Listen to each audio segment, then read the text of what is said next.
Gawat, jika perang Cina-Amerika pecah, maka bahaya ganda akan intai Indonesia.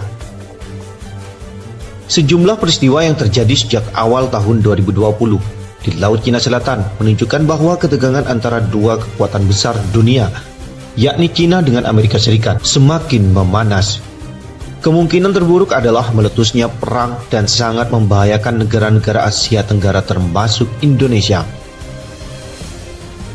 Tentara Pembebasan Rakyat Cina atau PLA maupun Angkatan Bersenjata Amerika Serikat terus saling balas perang urat syaraf, menyusul hubungan kedua negara yang semakin memburuk.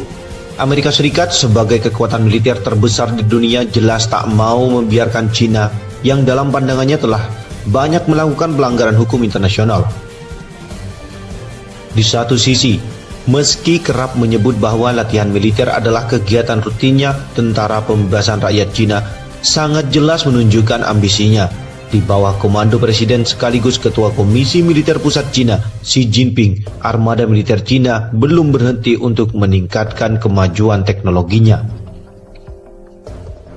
Militer Amerika Serikat memastikan bakal merombak strateginya untuk menghadapi dominasi Cina di Laut Cina Selatan. Dengan teknologi canggih yang dimiliki, Amerika Serikat berniat untuk menggabungkannya dengan jumlah personil yang besar untuk mencapai kekuatan maksimal. Akan tetapi hal itu rupanya tak mempengaruhi pandangan Cina. Seorang pakar militer laut yang berbasis di Beijing, Li Ji, menyebutkan bahwa perubahan strategi yang dilakukan oleh militer Amerika Serikat adalah bentuk kekhawatiran terhadap peningkatan armada tempur milik Cina yang sangat signifikan. Li bahkan menganggap bahwa Amerika Serikat pada akhirnya akan meminta bantuan kepada negara-negara sekutu regionalnya. Akan tetapi, Li juga berpandangan bahwa hanya Australia yang masih setia dengan Amerika Serikat. Sementara, sejumlah negara Asia semisal Jepang, Korea Selatan, dan 11 negara Asia Tenggara termasuk Indonesia dianggap Li masih ragu-ragu untuk menyatakan dukungannya baik terhadap Cina maupun kepada Amerika Serikat.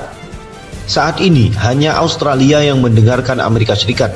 Sekutu lainnya seperti Jepang, Singapura, Filipina, dan anggota ASEAN atau Perhimpunan Bangsa-Bangsa Asia Tenggara ragu-ragu tentang apa yang harus dilakukan karena mereka tidak ingin memihak antara Beijing dengan Washington, ujar Li dikutip dari South China Morning Post.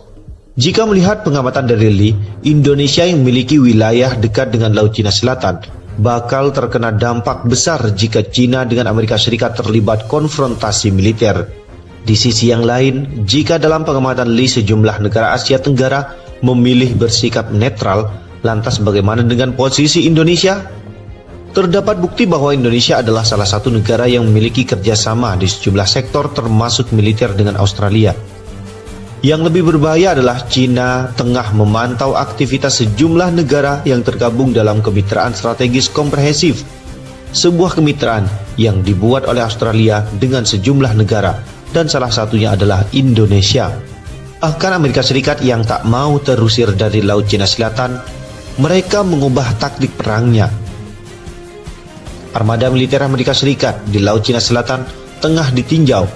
Pimpinan Angkatan Bersenjata Amerika Serikat, US Army Force, ingin memastikan apakah memiliki jangkauan tembak yang jauh dan jumlah yang cukup pasukan untuk mempertahankan diri di wilayah tersebut. Komandan Angkatan Darat Amerika Serikat Jenderal McConville memastikan bakal berupaya keras untuk mengakhiri dominasi dari Cina di Laut Cina Selatan. Salah satu caranya adalah memikirkan perubahan strategis dalam menghadapi Tentara Pembebasan Rakyat Cina di kawasan yang disengketakan oleh banyak negara. Menurut laporan Pusat Kajian Strategis Internasional yang diperoleh, McConville memfokuskan prioritas utama tembakan presisi jarak jauh dan tengah mencari opsi untuk memasang senjata dengan kualifikasi itu di Indo-Pasifik. McConville optimis dengan perubahan strategi, maka pasukan militer Amerika Serikat akan mampu menangkal ancaman musuh yang punya kekuatan besar seperti Cina bahkan Rusia. Perubahan strategi yang akan memungkinkan kami untuk mengalahkan musuh potensial seperti Cina dan Rusia, ucap McConville dikutip dari South China Morning Post. Pernyataan McConville itu ternyata muncul setelah Komandan Korps Marinir Amerika Serikat, Jenderal David Berger membeberkan rencana penarikan pasukan dalam jumlah besar. Jadi nantinya pasukan marinir Amerika Serikat tidak akan berkonsentrasi pada perang darat dan menyerahkan tanggung jawab ini kepada pasukan reguler. Di sisi yang lain, Garda Nasional Angkatan Darat Amerika Serikat Army National Guard dikabarkan sudah memindahkan sebagian besar pasukan di bawah komando di 8 divisi untuk meningkatkan kekuatan tempur pasukan darat. Seorang pengamat militer yang berbasis di Hong Kong, Song Zongping, menganalisa bahwa apa yang dilakukan oleh militer Amerika Serikat adalah bagian dari strategi Indo-Pasifik. Dalam perlawanan terhadap Cina, Amerika Serikat ingin mendapat kemenangan tak hanya di laut, tetapi juga di darat, udara, dan ruang angkasa.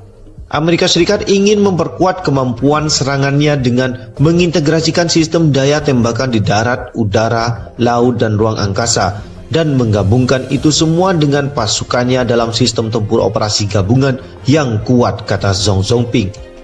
Tujuannya adalah untuk memblokir seluruh saluran militer Cina di Laut Cina Timur dan Laut Cina Selatan. Selain itu, Amerika Serikat juga akan bekerja sama dengan sekutu regionalnya untuk menghentikan armada PLA agar tidak melanggar rantai pulau pertama yang didirikan oleh Washington, ujarnya.